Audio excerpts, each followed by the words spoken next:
When was the last time you saw it? What's your... However long ago I did it. Right. Wow. Any thoughts when reviewing it? Any emotions that came over for you? No. No? Wow. Wow. How did you end up getting cast in this film? Was it Marion Doherty? I noticed that. No. No? How did you, what happened with this movie? It was Bob Fosse. I don't even think I met Marion until after I already had the part. Okay. I met with Bobby, and I did a screen test, and I got the part. Wow. And you had some similarities with Honey. You'd been a dancer, and so how did that was that the reason Fosse cast you? Did you do it? What was the? No, and the big thing was, having Bob Fosse direct me in some sort of dance movement, or, I mean, you'd think, oh boy, I'm going to do something really great. And Fosse kept saying to me, you can't do this well, because she wasn't a good dancer.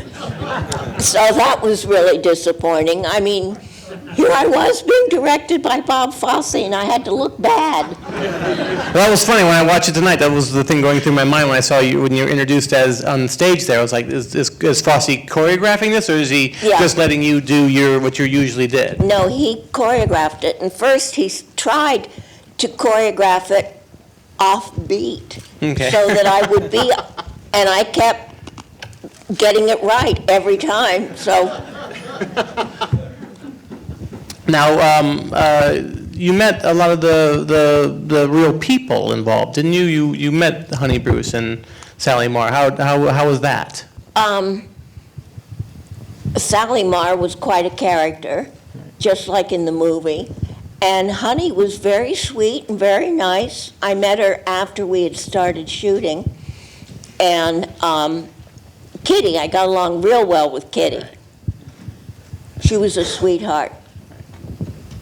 And when you came, obviously Dustin Hoffman was probably already cast, correct? I mean, yes. I Oh, did the screen test with Dustin. oh, wow. Wow. How was it working with him? Did you? Oh, I loved him. Yeah. He was great. Right. Gave me all kinds of advice, and he was right. Now, how much of the movie is improvised? It feels so lived in. Not 1 second. Wow, really? Really? As a screenwriter, I'm glad to hear that. But when you watch the movie, it totally feels like the scenes feel so lived in. What about the interview sections? That's Fosse's voice, correct? Yes, and scripted. Wow. Wow. I've read somewhere where there was extensive rehearsals though on this movie. Did you guys? So you worked everything out before you got? Was it shot in Miami? Was that where it was, or where were you guys? We shot in Miami. We shot in New York City, and we shot in Los Angeles. What was the rehearsal process like? Did you guys just get together and work out scenes, or do you? I'm not very good at rehearsing. I'm better at just going and onto the set and doing it. Right. Wow. Wow. I brought up Marion Doherty earlier because Marion was I just noticed this morning when I was looking over your credits, she cast, I think, your first 3 or 4 films. She cast Slaughterhouse, she cast Last American Hero, and she cast this. How did you? She cast Last American Hero? Yeah. I didn't know that either, and I was like, wow. I'll be darned.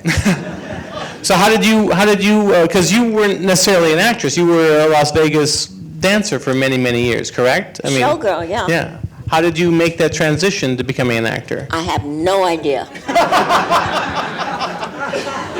Wow. So I'm assuming that your first, even though your IMDb page says like Diamonds Are Forever, you're in Diamonds Are Forever, but I don't think that's correct. No, I'm not in Diamonds Are Forever. That is not me. But so Slaughterhouse 5, how did you remember how you got cast in Slaughterhouse 5 at all? Or? Yes. I was at a girlfriend's house. She was giving a little dinner party, and an agent came, and I'd been on the phone in the other room talking to a boyfriend of mine in San Francisco and really laying it on him, being funny and whatever. being whatever. I guess I was being Montana Wild Hack is what I was being. Wow. And he asked me if I'd ever acted, and I said no. And he asked me if I could, and I said yes. And he gave a picture. He asked me if I had a picture, and the only picture I had was as me as a topless showgirl in Las Vegas in a little G-string, and there was a bra, but there was no center to it. It was just the metal and the beads and everything. And so they asked me to do a screen test with Paul Monash, the producer, and to wear a bikini because they wanted to see my body.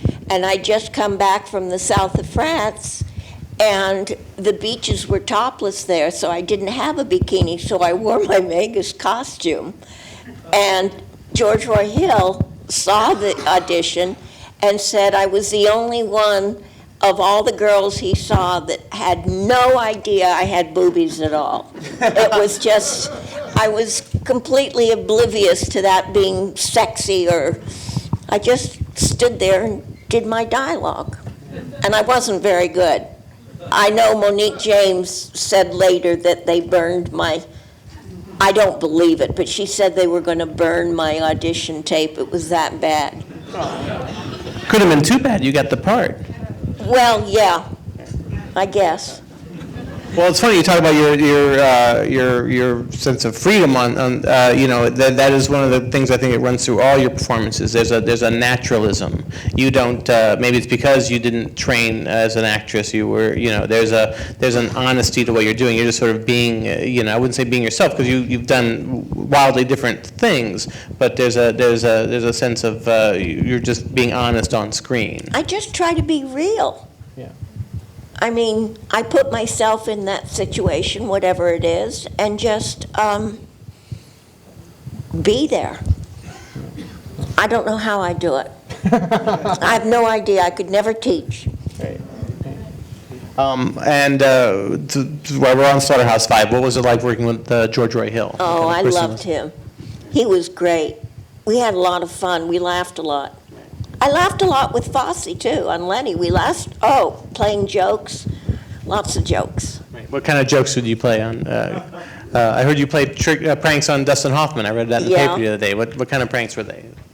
Well, it was, what was it? It was I heard something about that. Well, no, this is another story. Right. It was Valentine's Day, and we were going to shoot the strip scene. And the costume was very tiny in front. I don't know if I should tell this story in front of all you people. I'm suddenly embarrassed. They're all friends here. I'm embarrassed. Well, I made it into the shape of a heart instead of what they do today, however, that whatever that thing is. So, and when Bobby came, I called for him and told him I wanted him to come to my trailer. And when he knocked on the door and I opened the door and all I had on was the G-string and I said, I have a heart on for you.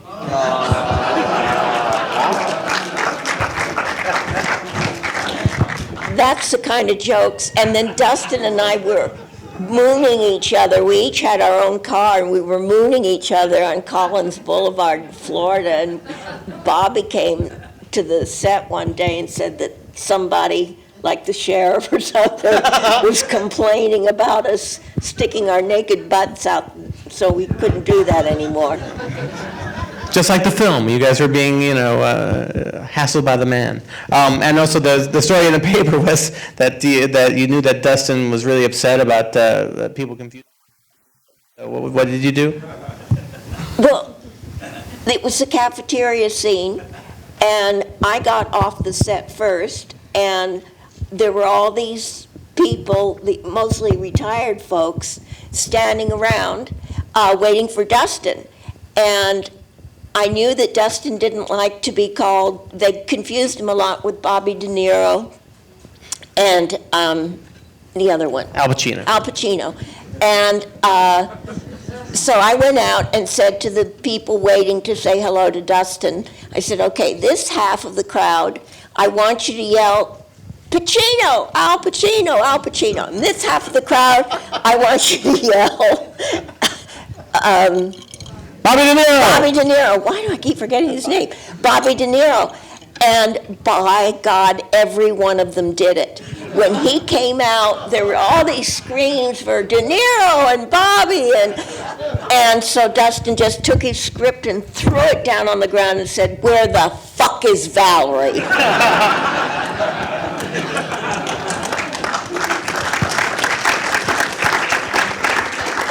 Now, when you read books about Bob Fosse, it feels like he's actually sort of working a lot of his own issues out in this movie, where because he was a born performer and he couldn't get off the stage. Did you get a sense of that a lot of these No. things were, no, not at all? No.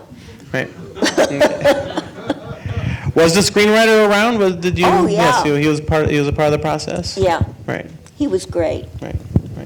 Now, when you made Solar House 5, did you meet Kurt Vonnegut? I met Kurt, I think later on, I moved to New York for a while, and I think I met him at Elaine's. I don't think I met him through the movie. Right.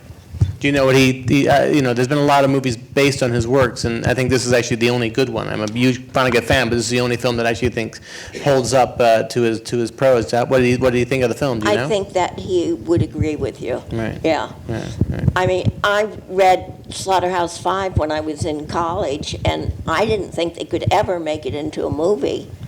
And George Roy Hill did it. He was a very, very talented man. Right. Yeah. After Lenny, you made a biography of another famous comic. You made W.C. Fields and Me. What was that like? What was it like working on that film? You played Carla Monti. He was a real jerk. Steiger? Oh. The first and only really horrible experience I ever had making a movie. He just was not a happy man. He was just full of hate for everything. Wow. He wouldn't do, a lot of the time he wouldn't do the reverse shot, my close-ups, and he's supposed to stand next to the camera and feed me my dialogue, and he wouldn't do it. The director had to stand there and give me my dialogue they'd hold something up with a little white dot on it, and that was supposed to be Rod. I didn't mind. I was better off without him. Wow.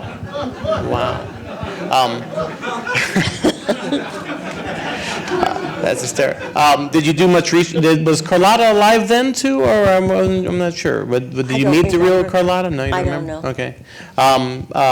And in my intro today, I talked about the influence that steam bath had on me. What can you talk about? I steam want to bath? apologize. I have tremors. Yeah. So if it sounds, I'm not trying to. You're not shaking them around. You're No. Fine. You're fine. Can you talk about making a steam bath? How did you wind up in steam bath?